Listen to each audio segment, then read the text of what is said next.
In ancient Greece, the Daedala was a festival of reconciliation that was held every few years in honor of Hera, consort of the supreme god Zeus at Plataea, in Boeotia, being one of the major cults of the city.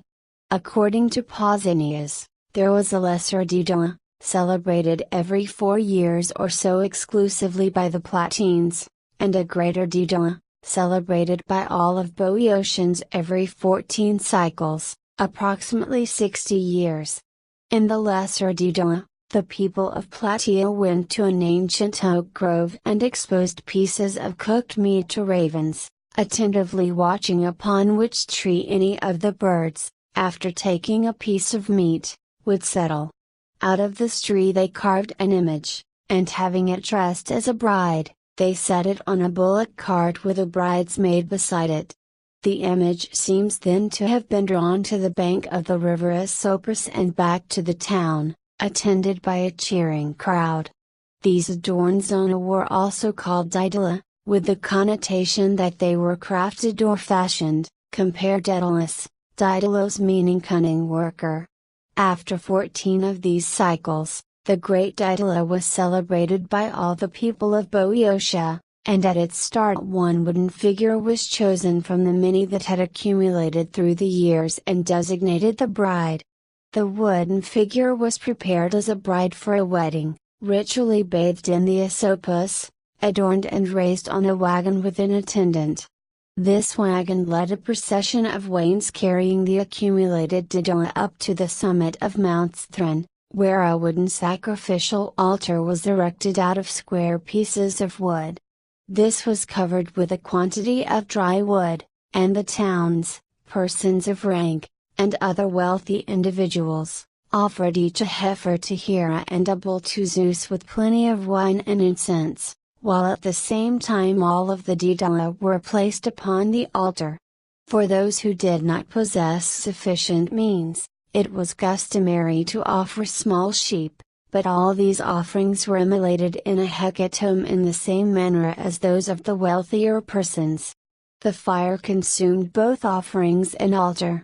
This archaic custom was explained with a nation or origin myth about Hera and Zeus, which is related by Pausanias. Hera, they say, was for some reason or other angry with Zeus, and had retreated to Boeotia. Zeus, failing to make her change her mind, visited Charon, at that time despot in Plataea, who surpassed all men for his cleverness. So he ordered Zeus to make an image of wood, and to carry it, wrapped up, in a bullock wagon, and to say that he was celebrating his marriage with Plataea, the daughter of Asopus. So Zeus followed the advice of Charon. He heard the news at once, and at once appeared on the scene. But when she came near the wagon and tore away the dress from the image, she was pleased at the deceit, on finding it a wooden image and not a bride, and was reconciled to Zeus. To commemorate this reconciliation they celebrate a festival called Daedala, because the men of old time gave the name of Daedala to wooden images. The Plataeans hold the festival of the Daedala every 6 years, according to the local guide, but really at a shorter interval. I wanted very much to calculate exactly the interval between one Daedala and the next, but I was unable to do so. In this way they celebrate the feast. The account of the origin of the Daedala given by Pausanias agrees in the main points with the story related by Plutarch, who wrote a work on the Plataean Daedala. The only difference is that Plutarch represents Zeus as receiving his advice to deceive Hera from Melalcons, instead of Charon, and that he calls Plataea, Daedala. Other usages: the term Daedala can also be taken as a noun derived from Daedalus, the famed inventor.